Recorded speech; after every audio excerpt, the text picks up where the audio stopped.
probably did have a big impact. Well, we have map number 1. Of course, we're going to head straight into the second map now to see if Tempest can maybe change things up here a little bit, or if MVP Black is going to continue the dominance that the first map showed.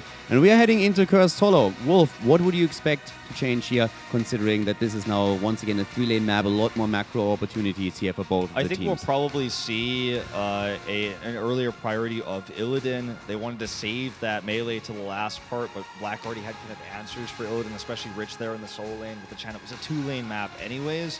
And I feel like regrets on the side of Tempest are definitely being felt about picking BOE into Black when Black had first pick, and they're probably saying, let's just push this first map out of our minds. Let's focus on the macro aspect of this. We know that Black is going to be focused on that too. Let's try to either find a way to team fight them, win those tributes directly, or figure out a way to out-macro them, because absolutely you're right. This is what Black is looking towards on Cursed Hollow. And when we're talking about macro picks, the first thing that happens right off the bat is Abathur being banned out. We have seen Abathur played a lot at this tournament, and especially on bigger maps as, for example, Cursed Hollow, you gain so much out of him, not only because he allows you to simply side soak with the experience, but also because the toxic nests alone tell you so much about your opponent's rotation. You can just double check the boss, for example, quite easily and make sure that you adjust your own movements and rotations to what your opponent is doing. Abathur, with so many clone targets in today's meta, is absolutely fantastic. And I'm really curious to see how Tempest is this time shaking things up, because they must be very, very unhappy with the first game. I think they really want the Genji, because this is Abathur ban is not necessarily warranted as a first ban. It's what I like to call a throwaway ban. You ban it because it's strong for the map for all the reasons you described, but you want Black to ban Ariel so that you can get the Genji. But now that Black waits, they think about this for a minute, they take the ill and they say, you can have the Genji, but that means that you give us the Oriel, or therefore the opposite, you can have the Oriel, but you give us the Genji. And Tempest, they wanted the Genji, that was the plan, and they're going to take it. We've talked about kind of the evolutionary process of drafts here for MVP Black. You know, they started out very aggressive with their drafts. They started to draft a little bit more Arthas and Tahaka. Tahaka does well on this battleground, but I feel like it will, and there they go. This is the process that I was curious if we would see, and we go into that. So this is... When was the last time? Wolf, I mean, I see all their drafts. I study MVP Black all the time, and I don't know if I've ever said MVP Black, first 2 picks, Tahaka Ariel. We don't see this. We don't see them draft like this. We have not seen them draft like this in the tournament, not in the league either. And one of the reasons why Black stays away from the Ariel pick is it's what their sister team Miracle does all the time. And their sister team Miracle has been experimenting with the Vala play a lot. Only L5 has been able to make the Vala battery work with compositions like this. Miracle has tried it and failed. Black already gave up on it a long time ago. This makes me wonder what sort of secondary support we'll see here. Will we see, for the first time, Black trying to run that double support Lunara? Will we see them finally accept fully the Western meta? That's the big question going into this one.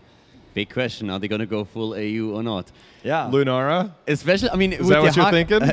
With the Haka already being picked here, the one question, or the one thing that immediately comes to my mind is how Rich specifically talked about the Haka, that he doesn't quite understand why the Western world still prioritizes the hero so much, that he would pick Illidan always over the Haka. But in this draft, Illidan is already banned, so it feels like with that given, they still want to play the global. And you have very few options if you actually want to have that global presence on the map after the bans on Illidan with the Hunt, and of course also Abathur himself. So the Haka just feels that MVP Black says, hey guys, we need to play the macro game here against Tempest. One of the tricky things I think to keep in mind is that Tassadar is still available and Falstad's still available. Both Sake heroes. We could see he played the Rhaegar the other day in their double support composition that they ran on Infernal Shrines. So you kind of have that backup option. Does he end up on that Tassadar? If you get the Tassadar banned against you, would you feel comfortable running double global? And I don't think that they will. I think this might be another double support game for MVP Black, but I really wonder, what is SC's hero going to be? Yeah, you also have to remember, like, where are we going to see H82? H82 in the top lane is punished often by Sake's Falstad. This is a tough ban for MVP Black because it's not entirely clear which direction the draft for Tempest is going with the picks they've chosen. They just took a top-tier healer with big burst healing. They have a Nubrak, of course, as a good, strong warrior. They're avoiding Sign on the Tyrael. So the Greymane is the safest ban they could come up with. I think for Tempest, they want to wait and see where, or sorry, for MVP Black, they want to see where H82's solo laning is looking, because at that point, that's when you can try to make the argument for those Falstad ganks.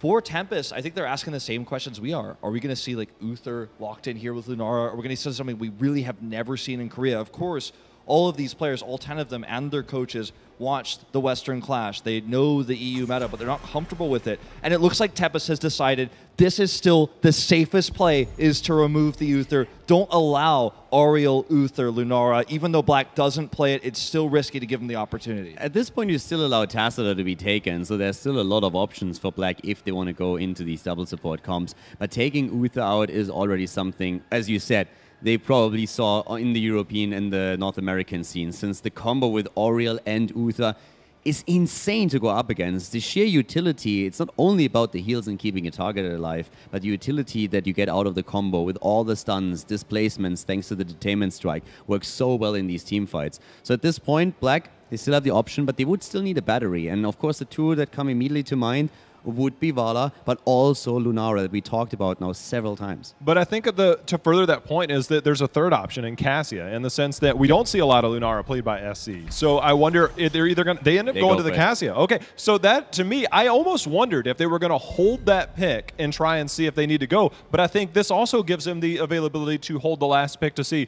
do we need to go double support? Do we need to try and find extra damage? So I like where MVP Black is going right now. Yeah, because this leaves opportunities for Sake to play the Falstad still if H82 wants to play a hyper-aggressive solo laner in the top lane.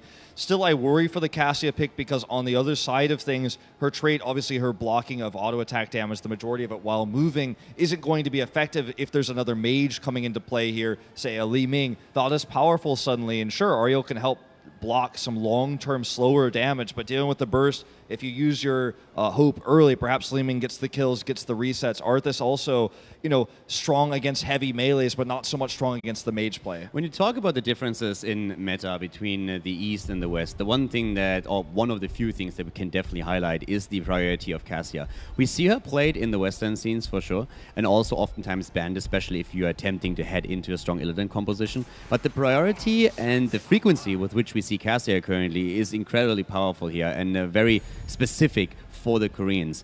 And already with the picks that we see right now, targeting Sake here a little bit, as he said, they keep the last slot open, MVP Black, but now all of a sudden Tempest says, well, first of all, we need a global, so let's go for Falstad, and second of all, with Leoric, we not only have someone that can put pressure on Arthas, trap maybe Cassia with a quick entomb, but also we have someone who's incredibly strong at clearing waves. And I feel that I'm sitting here looking at draft history, and Tempest did play the Falstad against L5 in the series they had.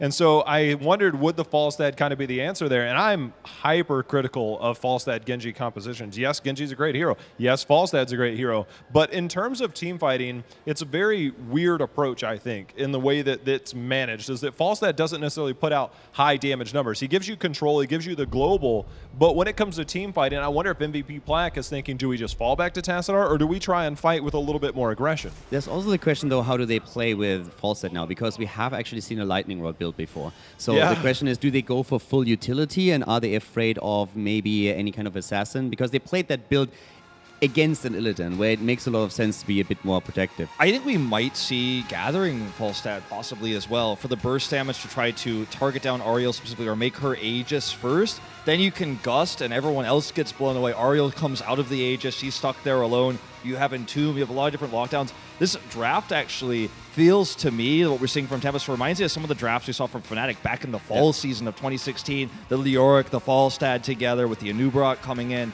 Really cool stuff. Especially when you talk about the two frontliners, Leoric's Entomb and also Cocoon can be used to get a good isolation with the Gust. So that's definitely tools that they can use if they want to go for that isolation style where they're trying to get a kill before the actual team fight starts. But talking about things starting up, we have our second game of the series on Cursed Hollow with Tempest starting to the left side, the double warrior around Leoric and Anub'arak with Rhaegar as the healer, and of course our damage dealers. We have Genji and we see Falstad. Now let's see if Lockdown locks this in as he flies across. Nope, actually going to be the Season Marksman, as we do have MVP Black in the red here. Will be Kyocha, of course, on the Auriel. Reset will be on the Cassia, so no crazy role swaps with this one. No doubt Rich, of course, will be up in the top lane on the Dahaka. So let's see how this one plays out, because obviously when you go Season Marksman, the blinds affect you more. You can't do that much direct damage to Cassia. Her trait is going to block a lot of that auto attack damage. So somewhat of a risk, you could argue, for the Falstad build here so far. At the same time, you have a lot of targets, of course, up at the front that you can use in these team fights to get the extra value out of a giant killer then later on. So there's a few of ups and downs, and it will highly depend on Lockdown's positioning in fights. When we're talking about the talents, we also have a few more adjustments, especially on Anubarak, where we don't see Spell Shield taken, but the Regeneration Master instead. And on Leoric, we have now the increased range on Drain Hope, also quite important to note here, since oftentimes a Leoric that finds himself on a solo lane will opt to go into block instead. And, you know, the Regen Master for the Anubarak here is going to have to gain value in the later stage. It's going to take a long time on this map. The lanes are far apart. You don't get that many globes. Sure, you get one when you get the Tribute, for example, but it's not the best map, you could argue, for Regen Master, but he would like to be a little bit tankier. I think the wins in team fights for Tempest are going to come from Lockdown's positioning, as you say, and also the isolation with these abilities, and the Gust is going to be a major factor.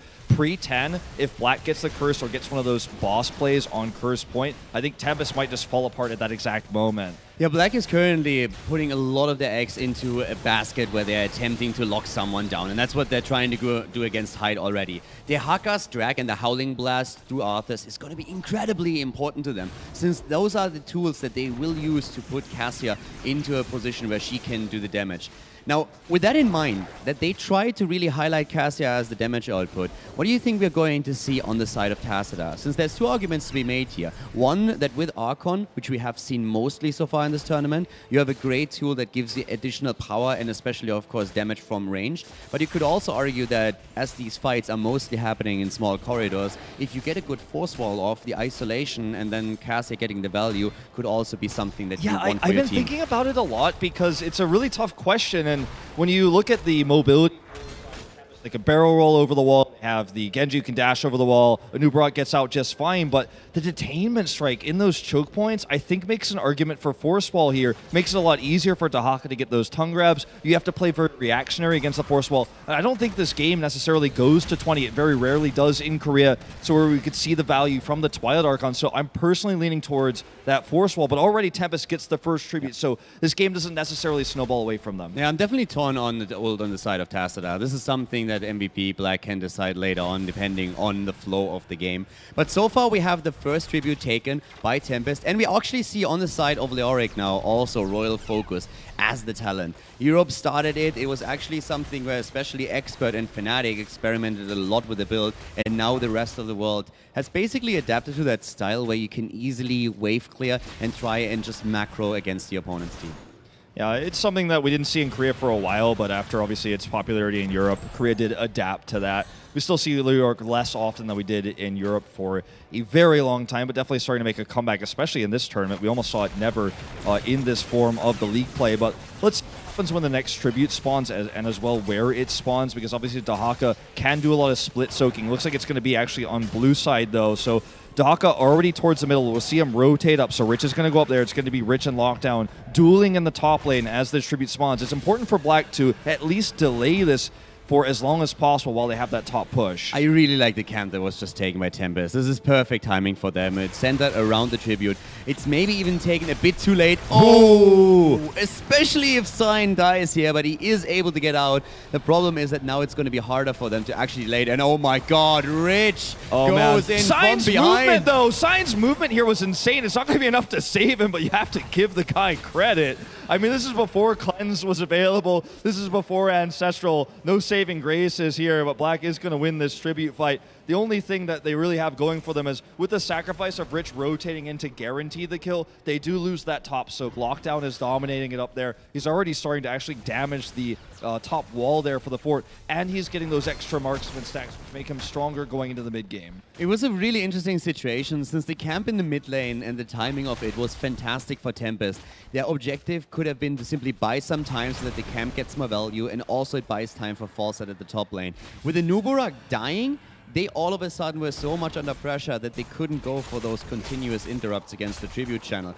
In the end, they still get value out of the push in the middle and also from Falstad at the top, but that was a lost opportunity. It was MVP Black just realizing immediately that they need to make a move. They identify Nubarak as the target, and then especially Rich with that move into the backline, confirming the kill. That was extremely well executed. You can see it on the minimap too. The positioning of Lockdown is so safe. We saw Rich attempt 2 grabs now. Just from watching on the minimap alone, you could see that he escaped both, survives with his life, stays up there, isn't missing any soak.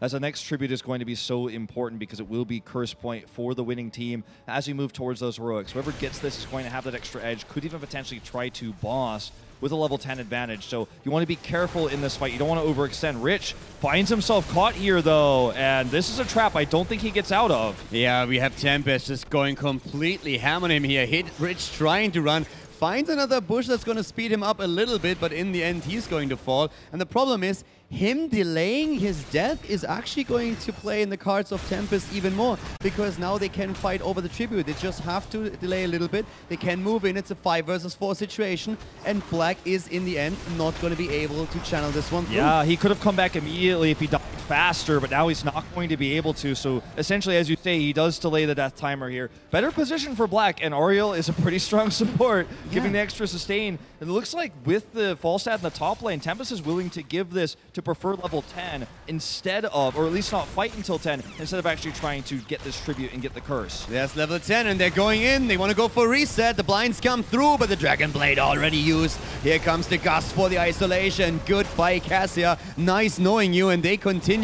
The Cocoon on Oriel. The Entomb. Look at the Entomb over the wall! Kyocha is trapped. No way out of this one. We'll have to self-Aegis here. Lockdown's going to take that extra damage, though. And even the boss is getting involved on this fight. And Black will turn this one around despite a rough start. And even though Tempest had the 10 advantage, they're going to lose H82 here as well. It's going to be 4 kills to 2. Curse point, and very likely boss. And look at the questions we were wondering about as Hyde gets taken out here. God. We are going to see Kaldor, not the Force Wall, though. It is going to be the Archon for the extra damage. What looked like the perfect moment for Team Tempest turned into a facepalm situation where they, with a 5 versus 4 on level 10 abilities, lose 4 heroes in the end. A great idea here also with the Entomb of the wall, but the damage just wasn't there. They were too split. Black coordinates perfectly and is able to claim the victory. Not only that, they take down 4 heroes. This turned from, boys, we got this, let's go, to, oh my god, let's get out of here and try to save what's there to save for Tempest. That was a disaster for them. Now, Tempest makes the right macro decision to take this boss to make it a boss for a boss instead of potentially a double boss. And Curse, Rich comes over here, but there's no way they can collapse. They're actually going to look to grab him here, but he does have Burrow available. Here's the Gust. We were talking about this isolation, but I don't think it's going to be enough, especially because Oriel still has Aegis. Didn't even have to use it here. And now, as the boss ticks, not only does Black contest Curse Tribute, the spawn here is so lucky for them because at the same time, they can help delay this boss. And here comes the attempt. The Nubarak already with the delay against the channels. Okay, they were starting to move in again. Isolation already used. Cleanse comes out, but over here, Leoric is in trouble and he falls. Lightning Ball did so much damage to him. He was just so far away from the rest of his team. No way for Tempest to deny us. The boss gets a free fort. No one's even up there. You have to wonder what's the point of delaying this inevitable tribute at this point when the boss at the top is doing so much more than yours is. And now it's Curse. The boss is going to continue to push for the next 70 seconds, and they're going to look to dive further here. The Howling Blast is good. The Ancestral is just a bit too late. Leoric is back, but Falstad is down, and now Black is just pushing this forward. They have level 13 talents, and there's so much that they have to take care of. Rich dove behind the fort in the mid lane to obliterate another wave, which empowers their minions even further. The boss is pushing the top. Tempest has to defend on every single lane, and Black completely ignores the fort as the bot lane, as they should, and goes instead for a push at the keep. And Rich is basically just delaying further time, wasting the time of 2 bodies on the map to chase him. They don't even get the kill. So what Tempest boss was able to accomplish, you know, counter-wise is almost a fort instead of a fort, a keep wall, and now with the Curse, Black is going to get the first keep of the game. A massive lead in experience, and they are controlling this map, dominating it. Here comes the fight on the other hand. Egg is already being used as we see Entomb coming out. Gust comes in. Cocoon also being dropped here, but Tempest just drops cooldowns, whereas MVP Black drops bodies. Down goes Leoric. They're going in once again. Drop the tower on the way back, and just with 1 curse, we have 2 forts 3 forts eliminated, Yeah, 2 keeps two keeps. eliminated. A level 15 versus 12 advantage, 10 minutes into the game, Wolf. And in order to deny this camp steal, they're going to lose even more experience because there's waves in the top, waves in the bottom that are about to get eaten by the core. Sign has had some really nice stuns. He's had some nice angles he's trying to engage from, but it feels like Tempest isn't all on the same page. The timings of the Gust with the Entombs, the Aegis, they're all just a little bit off. And when you talk about inches in Heroes of the Storm, it can feel like miles when MVP Black is reacting correctly. Rich is buying time. They don't want just the double keep. They want the triple and possibly the game here if they get another pick. A whole talent tier up now, 16 to 13, 3 levels of scaling. Whatever pep talk the MVP coach gave his team after the series against CE, it definitely worked. MVP Black looks like a completely different monster now. Rhaegar is down, the 3rd keep eliminated. MVP Black 3 levels ahead, just drops one hero after another, and they are walking towards the core. I think this is just 2-0. I think this is just going to be the game here. There's no way to defend the death timers, not as long as they would be later on, but a 4-level advantage in scaling, that talent tier advantage. Honkono's going to Dragon Blade to try to buy some time here in the end, but it just doesn't matter. It's Ariel we're talking about here, the AoE heals, and sure, this wasn't maybe the Western meta we were looking for with the battery of Lunar. They're going to go full East style with the Cassia, and it works out for them. They take the 2-0 lead, and now they're on match point. Absolutely impressive game here by MVP Black, and they look fantastic in those 2 games. Jayho, is it Black suddenly stepping it up from the last series, or is that Tempest, or is that Tempest just failing to exploit the weaknesses that we saw against CE? I think a little bit of both, but I'm going to quote a few people that you guys might know. I was backstage watching this with Gilly and Trixler, and Gilly's like, I think MVP Black is warmed up. And Trixler's like, I think they woke the beast. And I think that's right now, MVP Black, they are on fire. I think their drafting is really solid right now, and I think that Tempest is just not able to punish them in these fights. They had this fight where they had the level 10 advantage, but they still couldn't take it. The coordination in team fights better for MVP Black, and Tempest in this particular fight overextends. We see the really cool Entomb here on the Kyoto, but the fight goes long enough. He gets the Aegis, he's going to survive, and there's just really good coordination out of Black. And Tempest is overextending. They're fighting now with the boss getting involved. They're on Black's side of the map. They had a small advantage, but they couldn't actually communicate how to use it properly. There was just not enough coordination when it came to the kills. We saw Rhaegar all the way to the left while team members to the right were dying. And this fight really started a snowball against them. When you lose 4 heroes in a situation where you feel we are winning the fight, and it's even a 5 versus 4, that must be absolutely brutal. The value out of the Aegis alone, the damage output of this was just crazy. We talked a little bit about H82, and you got to question that Leoric build going into the Royal Focus build on Cursed Hollow. Your value out of that has been rough, and he died several times. You got to wonder, would Heart and Bones be a better pick? Would going into the Drain Hope get a little bit more value? Things like that. It just felt weird. Yeah, I mean, Rich himself, using the moniker Oreo Man at the time, was the first Leoric player in Korea to make that build with the extended range, the hardened bones, and that's something that you expected to see on this map. But he went into the EU build where it got less value, as you said, on Cursed Hollow, so a bit of a surprise there, and he was picked several times. The team, again, I feel like was not on the same page. Yeah, but at the same time, one of the things that I want to say about the Leoric build is that when I don't really mind the level 4 talent so much. For me, it's more the level 7 talent that we're talking about. If you go into the Royal Focus, even if you don't plan to go between 2 lanes to clear the lanes, it helps you with a push on the single lane so much that it puts pressure onto the laner you are up against. But if you spec into Lingering Apparition, usually the idea is really just dance between 2 of the lanes. And the value that he got out of this was incredibly low. If he goes into Paralyzing Rage into such a melee-heavy setup, I think the value is just so much more increased, especially against the Cassia here. So overall, the strategy of Tempest didn't work out, and we just saw them on the screen. They didn't really look too happy. So they have a few more minutes until they're heading into the next game, and of course, during that time, we're going to jump into a quick commercial break. We'll be back soon, so stay tuned. Introducing HGC Cheer. To bring more hype to HGC this year, you can cheer with bits to show support for your favorite teams while unlocking in-game loot and exclusive Twitch emotes. Cheering is a way to show support for streamers, celebrate the amazing, and amplify your voice in chat. Bits are a virtual good you can buy on Twitch to cheer. When you cheer for your favorite teams during HGC, a share of the revenue from the bits cheered goes to the team. As you cheer, items like loot chests, mounts, and exclusive emotes will unlock when cheering goals are reached. Check the HGC Cheer event page to track progress and see the loot you can unlock. The leaderboards will show who's the biggest fan of your favorite team. To get started, buy some bits by clicking on the Nexus icon at the bottom of chat and select Get Bits. Then, when a team impresses you with skills like these, click on the Nexus icon in chat, select the team logo, add the number of bits you want to use, and a message to cheer them on. You'll summon a team-themed animated cheer mode to celebrate the moment and amplify your voice in chat. The more bits you use, the cooler and more animated the cheer mode. Be sure to link your Blizzard and Twitch accounts to claim your loot when it becomes available. We'll see you in the Nexus.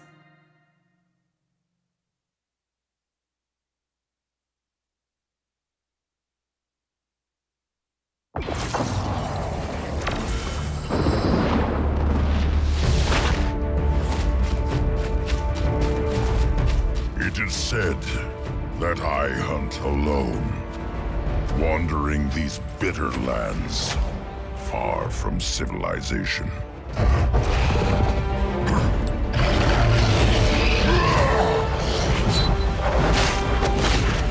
But in truth, I hunt with family. One that I hold close. I protect them, and they protect me. I am Rexar, champion of the Horde, and I never hunt alone.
Team Tempest has prepared the series for a reverse sweep situation, dropping the first 2 maps against MVP Black.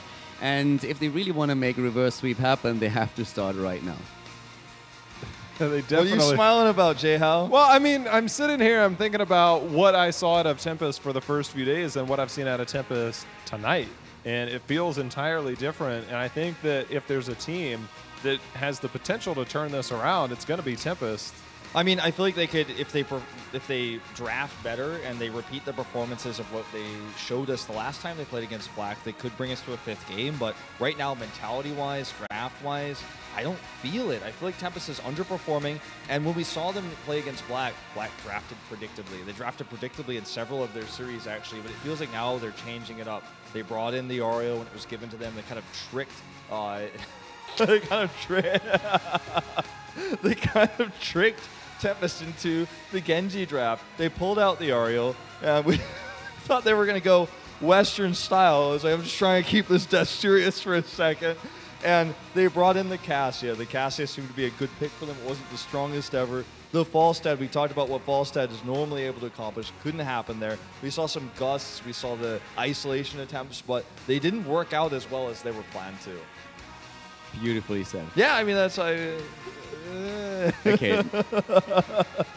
With that in mind, though, they still have a chance here. They looked a little bit defeated after the last 2 games, and especially from a confidence level that must be broken here. But they had now a bit of a break where they could focus once again to take down MVP Black on the 3rd map.